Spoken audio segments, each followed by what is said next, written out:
Good morning. It's about 7 and Saturday morning. Had to go to work early this morning, so I had to wait a little while until I cranked this thing up. Anyway, look what I got. Finally got the radio I wanted. It is the FrSky X10. We will be doing videos on this thing. The usability and the way it feels. That's all. The only thing I've really noticed about it so far, and I have played with it a little bit, is I don't like this.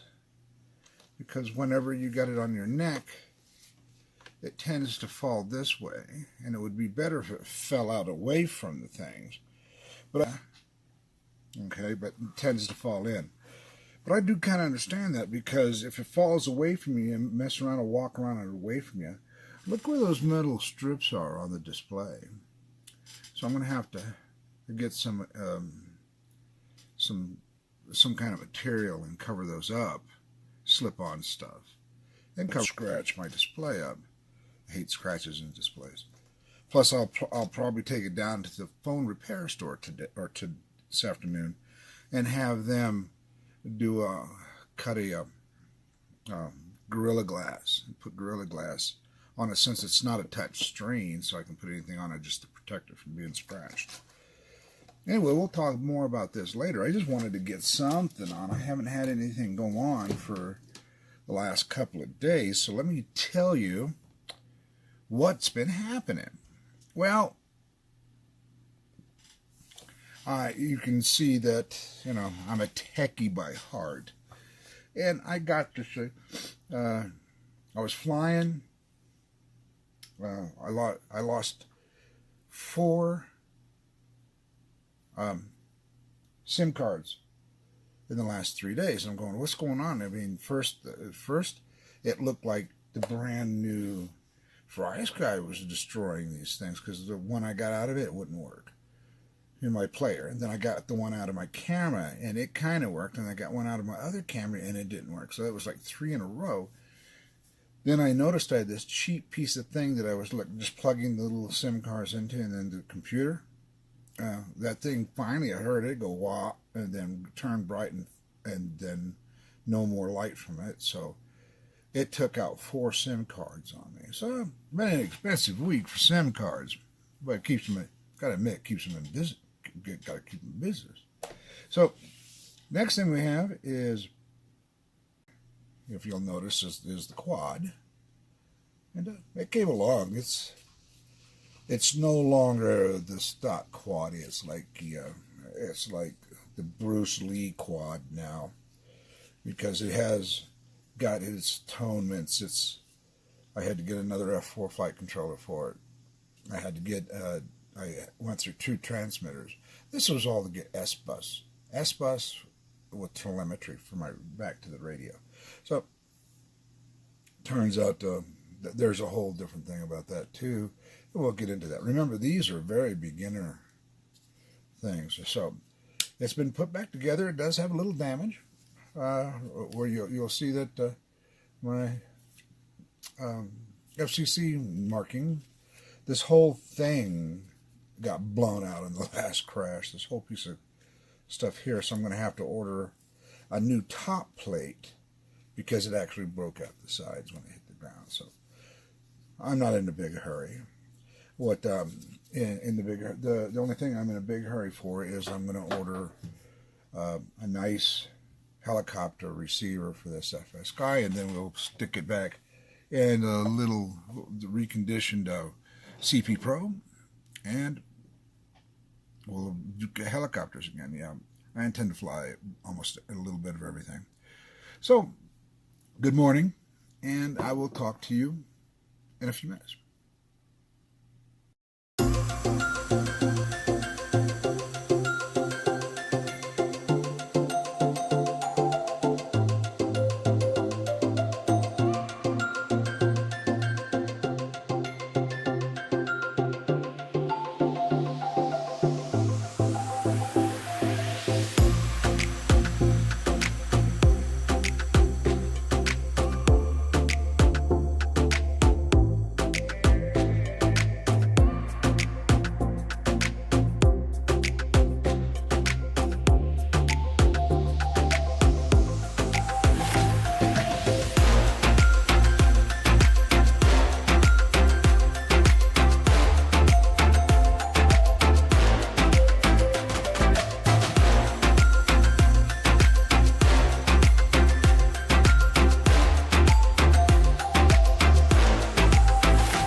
So as you may have noticed inside the last clip, we had some alarms going on. I did figure out what that alarm was.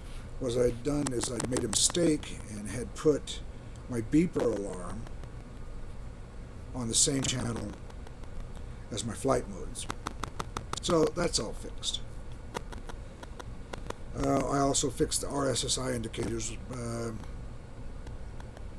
inside of Betaflight. I hadn't turned it on in the configuration, so that's fixed. But anyway, I'm glad. I hope you enjoyed the flight. Hope you enjoyed the intro. And from the dungeon, I'll say goodbye. See you later.